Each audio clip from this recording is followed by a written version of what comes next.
ಹೊಸತರ ಏನೇ ಇದ್ದರೂ ನಿನ್ನ ನಂತರ ನಾನು ಕಾಯುವ ಪ್ರತಿ ನಿಮಿಷವೂ ನೀನೆ ಗೊಂದಲ ನೀನೆ ಉತ್ತರ ಮೌನದಲ್ಲೇ ಮಾತನಾಡುವ ಮಾಯೆ ನೀನೆ ಮೂರು ಭಾವ ಸೇರಿ ಮೂಡಿದ ಸಾಲು ನೀನೆ ಕವಿತೆ ಕವಿತೆ ನಿನ್ನ ಅರಿತೆ ಕವಿತೆ ಕವಿತೆ ನಿನ್ನ ಅರಿತೆ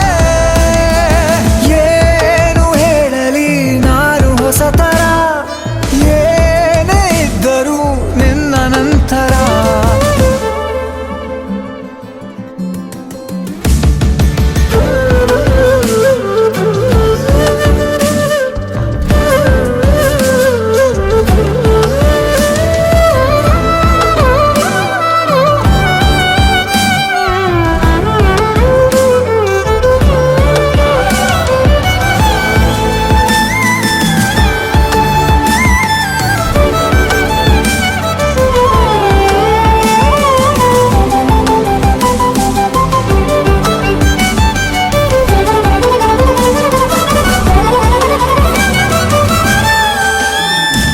ನಗುವುದ ಕಲಿಸೋ ಮಗುವಿನ ಮನಸೆ ಈ ನವಿರಾದ ಮುನಿಸು ನೀನ